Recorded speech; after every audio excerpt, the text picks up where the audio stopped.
सम्मानित मंच को सादर नमन करता हूं। मंचासीन आदरणीय मुख्य अतिथिगण,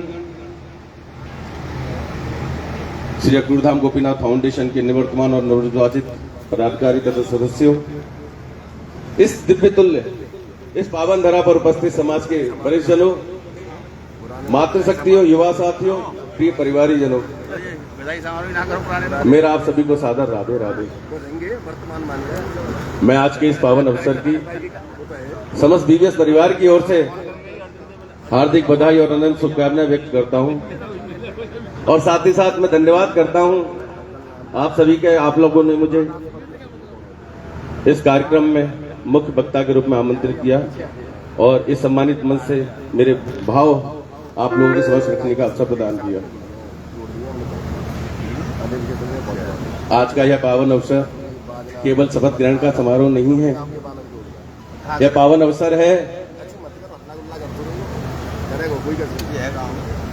संस्कार, सेवा और समर्पण के संकल्प का। यह दिव्य भूमि केवल दिव्य भूमि नहीं है, पावन भूमि नहीं है। यहाँ भक्ति शब्दों से नहीं, जीवन का आधार है।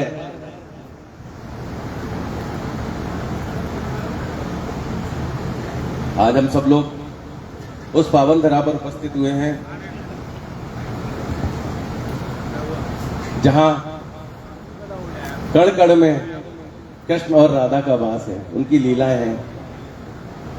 कहते हैं कि ब्रज की रज मस्तक चढ़े, तन धन्य धन्य है जाए, राधा राधा जो जपे भव सागर तर जाए। ऐसी हमारी ये दिव्य भूमि है और ये वही दिव्य भूमि है जहां श्री हरि विष्णु ने अपने विराट और दिव्य स्वरूप के दर्शन पार्षद कुल शिरोमणि श्री अक्रूर जी महाराज को प्रदान किए थे। मैं इस सम्मानित मंच के माध्यम से नवनिर्वाचित पदाधिकारियों से आग्रह करता हूं कि इस पावन धरा अक्रूर धाम को कश्मीर धाम के नाम से समाज में एक मुहिम चलाएं और सब इस पावन धरा को पार्षद धाम की मान्यता दिलाएं, जिससे कि क्या होगा पता है, पार्षद समाज की पहचान को एक नया आयाम मिलेगा। पार्षद समाज की पहचान भारत ही नहीं विश्व पटल पर स्थापित होगी, क्योंकि जैसे भी सौरभ भाई ने बताया कि विश्व में एक ऐसा ही यही एक स्थान, इकलौता स्थान है जो अक्रूर जी का स्थान है। मैं एक ही चीज जानता हूं, एक ही चीज मानता हूं कि कर्म ही हमें आगे लेके जाते हैं। अगर मैं भाषा समाज की बात करूं तो भाषा समाज ऐसा वैसा नहीं है, हम सामान्य नहीं है। भाषा समाज वैदिक जाति है, महाराजा वृष्णि के हम वंशज हैं, हमारे पूर्वज राजा महाराजा थे। हम चंद्रवंशी महाराजा याति, महाराजा भोज, महाराजा सात्विक, महाराजा पूर्वा, महाराजा अंधक, महाराजा मधु की संतानें हैं। हमारे पूर्वज प्रजापालक, धर्म प्राण, धर्म के लिए बढ़ चढ़ के कार्य करने वाले थे। मथुरा नगरी को बसाने वाले महाराजा मधु, जो मथुरा नगरी महाराजा मधु ने बसाई, उस समय मथुरा नगरी का नाम मधु नगरी था, बाद में इसका नाम मधु नगरी से बदल के मथुरा नगरी पड़ गया। और हमारे लिए कितने बड़ा सौभाग्य की बात है, हम किस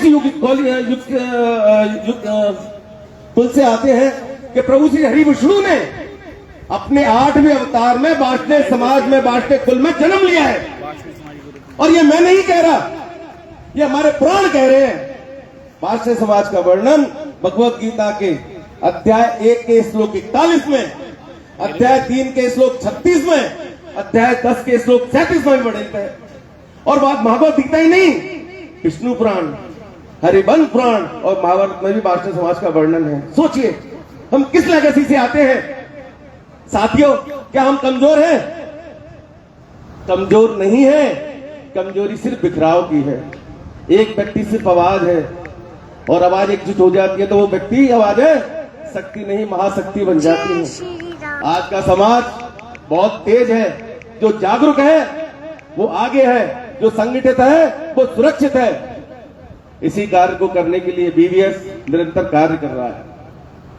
हम लगातार निरंतर कार्य करते जा रहे हैं। बीवीएस एकता, संस्कार, जनसेवा की एक सोच, एक विचारधारा, राष्ट्रीय समाज की सामाजिक पहचान की, आर्थिक उत्थान की, राजनीतिक सशक्तिकरण की।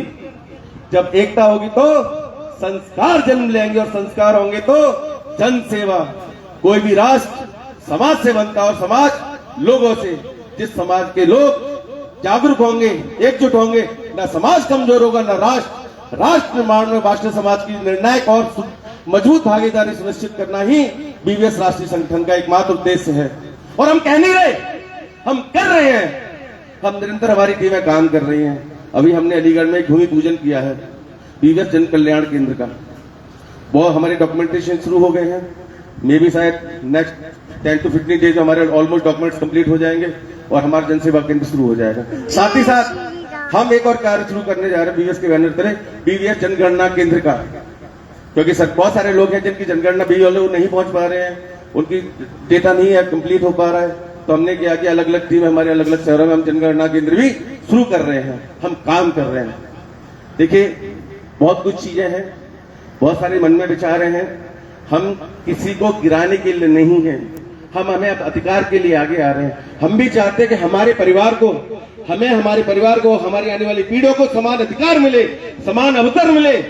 जब हम देश के नागरिक हैं तो हम टैक्स पेयर भी हैं, हम हर चीज में हिस्सेदार हैं, तो हमें भी अधिकार का पूरा हक है और उन अधिकारों को पाने के लिए हम आगे बढ़ रहे हैं।